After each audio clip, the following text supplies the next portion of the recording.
Assalamu alaikum and welcome back to Ahlulbayt Live. We're going to continue our discussion regarding the show, the Channel 4 show, which was shown last week, called Islam, the Untold Story. So we've been discussing some of the points that were brought up in the show, in the research, and how they were, whether they're correct or not, and our guests have been going through and analysing some of these points.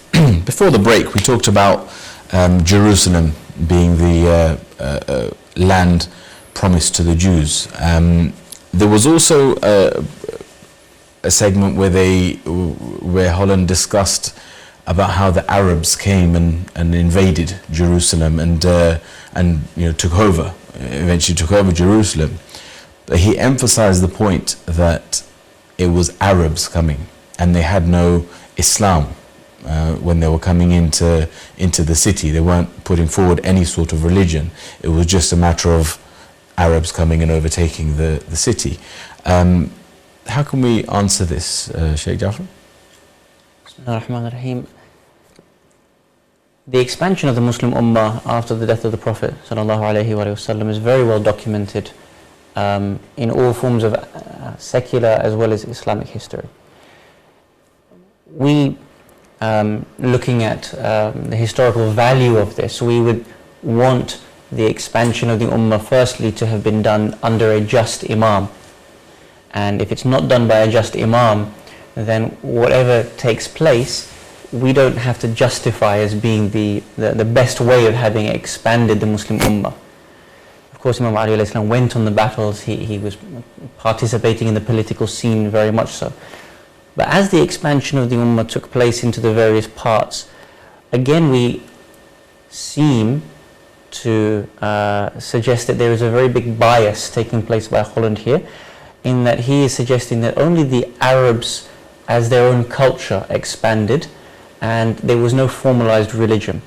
So he backs this argument in a number of ways. For example, he specifies that 30 years after the expansion of the Arab conquest, there was still Christianity and Judaism being practiced. He specifies the year and he says that Christianity and Judaism is still being practiced.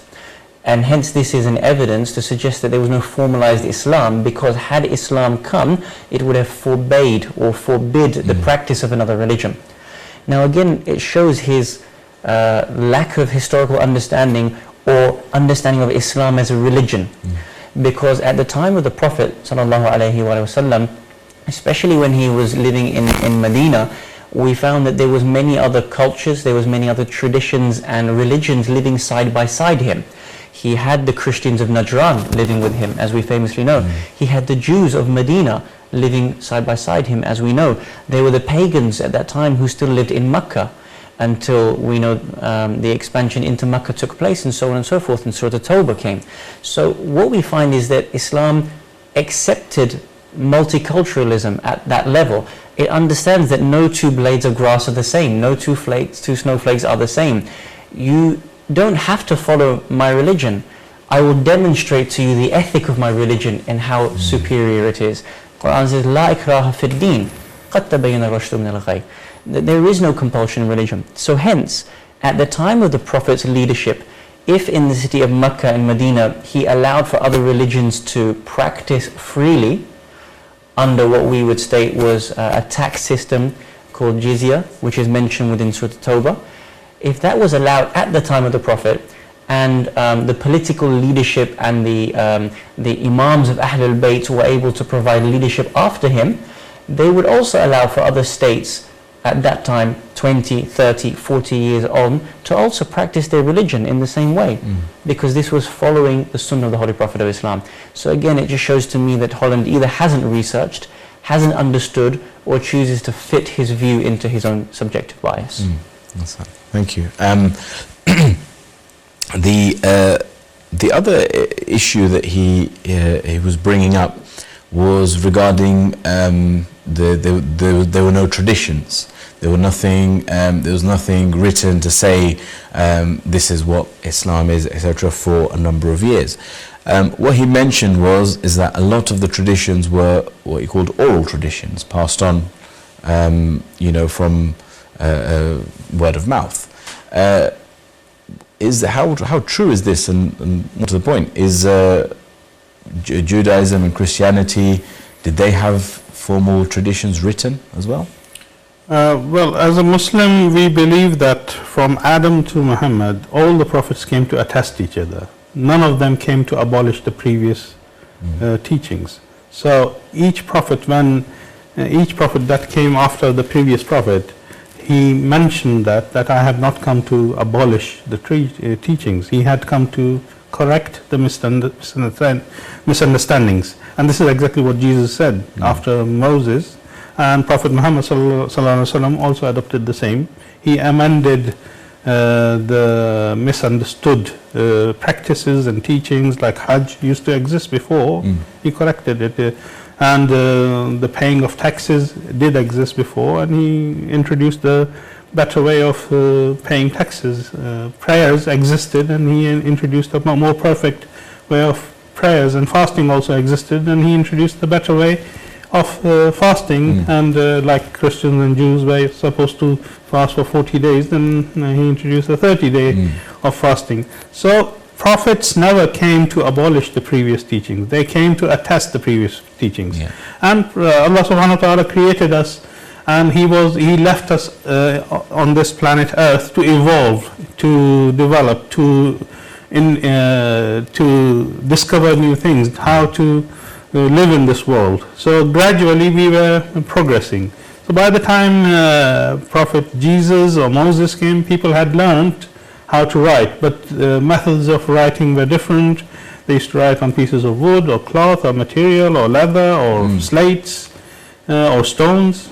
And by the time Prophet Muhammad came, paper was also invented, and it was becoming gradually available to even in Middle East. I mean, all the paper was invented in China, but it had reached the markets of Middle East as well, and people had started to write on the pieces of paper as well.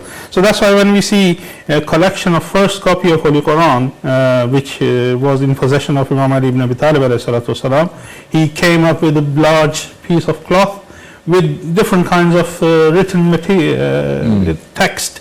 I mean, it was written, first copy of Holy Quran was written on pieces of wood, slates, paper, cloth, leather, and then he followed the instructions of Prophet Muhammad and introduced to the Khalifa that this is how Prophet Muhammad wanted this Quran to be presented, and during the period of Khalifa it was made available for the people. So of course, before Prophet Muhammad, before Islam, everything was oral. Christianity was conveyed to the followers orally. Most of what was given to the people was in the form of narrations.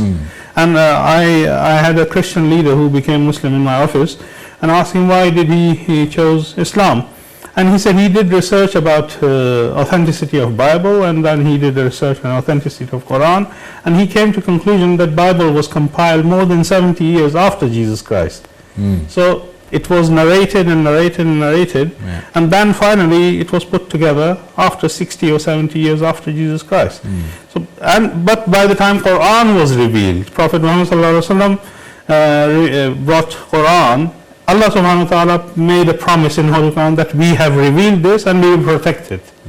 So physically it was possible because written material was available openly, and Imam Ali ibn Abi Talib had made sure that people memorized the Quran exactly the way it was revealed on Prophet Muhammad, and that's how it was conveyed later on into written format. Okay. We were talking earlier, Sheikh Jaffer, you were saying about at that time the Arabs were very, their memories were very good. They had, they would memorize things, many long things. I mean, we have to go back to the culture. And the culture of the Arabs at that time were that they were great poets. This is something that they were known for. And this is why Allah subhanahu wa ta'ala often says that we have not revealed poetry.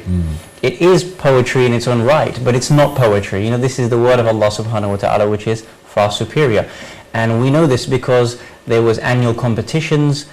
People used to come from around Arabia to the Holy Kaaba recite poetry. There would be the competition, someone would win, they would actually put the poetry on the door of the Kaaba, hang it. You know, we know this. And by virtue of this, we can see that they were great memorizers. It was their method, and that's how they would memorize and deliver. I think more importantly now, we have to scrutinize Mr. Holland's view on it. And there's 2 or 3 things that we can mention from his perspective. Is that many of our viewers now will know that he is, this actual documentary, if you want to label it a documentary, this documentary that he has produced, he has written it into a book form called, I think, Under the Shadow of the Sword, or something like this, In the Shadow of the Sword. And in there, he mentions the peace treaty of Hudaybiyah. Now, he accepts that this incident took place, and he actually states that this is something acceptable to him. He recognizes it in history. My question to Mr. Holland would be, why the hypocrisy? Why are you able to accept an oral tradition in the books of history that this event took place, but elsewhere, which something that doesn't fit your argument, you're willing to reject it because it's based upon oral tradition? It doesn't stack up. If you're going to be a historian, you have to be completely balanced. If you're willing to accept the event of the peace treaty of Hudaybiyah, you need to accept it on the other side, and so on and so forth. That's one thing.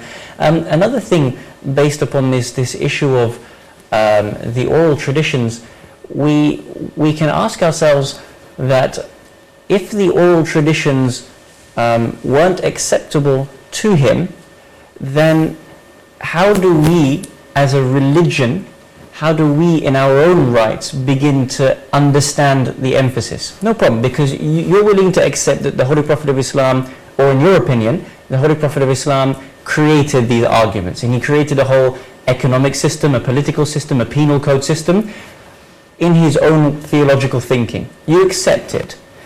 And from that, we have been able to extrapolate all these laws where a risala is several hundred pages long, and we have a chain, and we have a principle, and we have a hujjah for all of these particular issues. So where did we get all these from? Whether or not you accept them as being valid or not, they're all there in oral tradition. How comes we're able to accept hundreds and thousands of these oral traditions from the Holy Prophet of Islam, and we have so many of them, whether or not he was in one desert, or whether you think he was in Mecca or he was not in Mecca, they exist. Why are you able to accept them, that they were able to, the Arabs 30 years after the death of the Prophet, who wanted to instigate a religion, they were able to accept all these orally related traditions, but you are unable to accept them. So you have to be, again, balanced in your view. If you can say that they were there, and they were accepted by Bedouins 30 years after the death of the Prophet, why can't you accept that they were there present at the time of the Prophet? Yeah, so, and he contradicts himself as well. Apparently he has written a book before this documentary, and there's a contradiction between his previous work and this work. Right, okay. One of the areas he discusses is, and kind of one of his proofs that he tries to make, is that after the death of the Prophet, there was for many years no sign of Islam, and in one of the ways he tries to prove this is through the coinage, and he talks about the ruler who came over the area of Sham, Muawiyah, and where the coins that he had minted had nothing to do with Islam on there. What's the history behind the coinage, and when did it actually develop into the coinage, kind of as we know, or Islamically, when did that begin, Sheikh Jaffer? To use Muawiyah as a standard for your coinage, I don't think is an acceptable method of doing so. There is a lot of, there's a difference of opinion as to the standing of Muawiyah. So to use him as the standard for what is correct in the Islamic world, you straight away have to accept that there is a huge difference of opinion on him anyway. So that kind of muddies your argument in the first place historically. Now, putting that aside, from the historical perspective, there was no need, or at that time, there was no responsibility upon Muawiyah to have a quote-unquote Islamic coinage system. And the reason for that, because historically we were, or the Muslim Ummah was utilizing the coinage that was already in place. And that was predominantly made up of the Roman Empire, or the coinage from the Roman Empire. The Roman Empire was so vast, and we know the history between the Persian Empire and the Roman Empire at that time.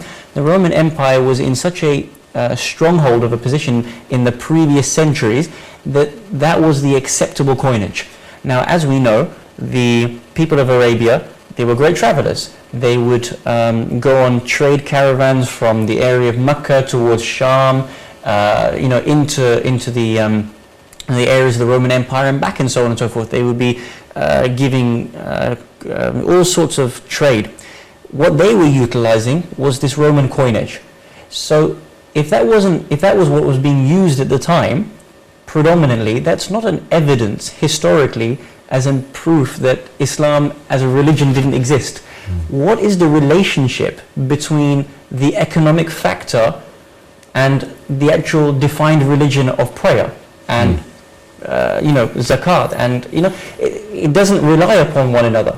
It's like me saying today that previously, 10 years ago, whatever the exact figure is, 10 years ago we didn't have euros, and that's an evidence that Europe didn't exist. We say no, well there was francs, and there was the Italian coinage and the Deutsche Mark. It doesn't mean that the Europe didn't exist. It just means that we didn't have the right economic value at that time. So what happened was, according to history, at the time of our fifth Imam, Imam Mohammed alayhi salam, the Roman Empire again began to flex their muscles, and they said that because of the situation, we will stop trading with you. And this would have collapsed the Muslim Empire economically. The Caliph came to Imam Baqir alayhi salam and said, what do we do? And at that point, Imam Baqir alayhi salam stated, we now need to demonstrate our own economic flexibility, and we can begin to mint our own coins. And that is why from that period of time, the first coin said, La ilaha illallah Muhammad Rasulullah. Just as an evidence of this, and I am boggled, my mind is boggling as to how Holland doesn't know this, this coin is available in the British Museum. Yes. Correct? In the British Museum, and it actually has the name of Imam Muhammad Baqir alayhi salam, who made this suggestion to the Caliph that this should be the first coin being minted. Surely as a historian, you would know something as basic as that. Why was that not brought into his argument? Again, it should have been debated. It should have been, well, this is my view as Mr. Holland. Here is the evidence to debate my opinion. And then here is my argument against Imam Baqir alayhi salam's introduction. And then we can say it's a healthy academic debate. But it's not even brought into the conversation. It's like he doesn't even know it exists. And if he does know it exists, he's completely not even brought it into the discussion. And hence our problem is that the masses who watch that would be completely oblivious to this part of history, and it's a real shame on Channel 4, to be honest with you. Yeah. Okay, thank you. We have a caller on the line, so we'll go to the phones. Assalamu alaikum. Assalamu alaikum, brother. Alaikum salam. How are you? Yes, good, thank you. Assalamu alaikum to the respected scholars as well.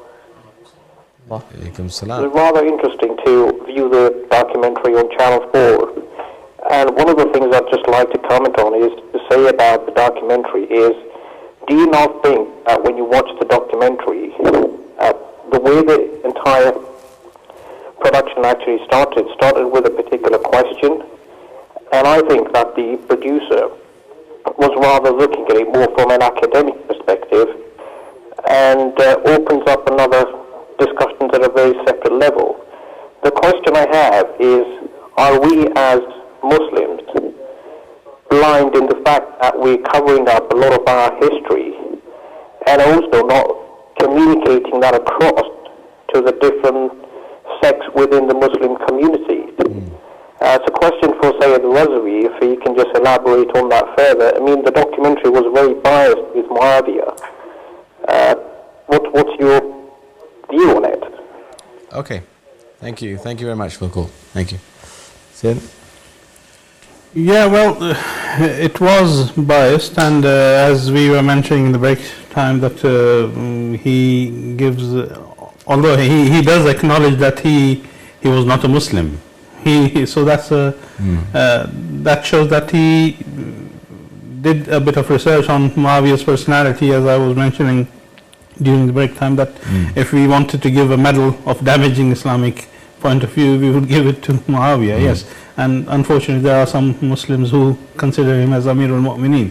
So this is not the right person to be considered as Amirul Mu'mineen. And yes, I mean, I agree with the brother that he is biased because he has decided what he wants to say, or editors. I don't know, we have to look at the original unedited format of this documentary. What did he say in that and how it was edited? The brother called up made a point, maybe a valid point, that well, is it true that the Islamic history is kind of clouded and it's not very clear, and that's why this is the result of this kind of research? What would you say to that, Sheikh Jaffer? We have on a number of levels, we have to discuss this on a number of levels. If you look at it actually historically from the Islamic sources, we would constructively criticize certain khulafa and say that they prohibited the recording of narrations during their time. Why did they do that? What was the Islamic precedent for that? And ultimately, what is the consequence of that today? So if there is an argument that history has been clouded, it has been muddied, we have to go back to those individuals that prohibited the recording of the traditions at that time.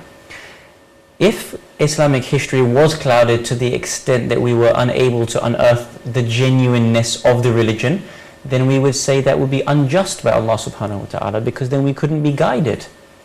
Because then we couldn't be able to differentiate between what is haqq and what is batil.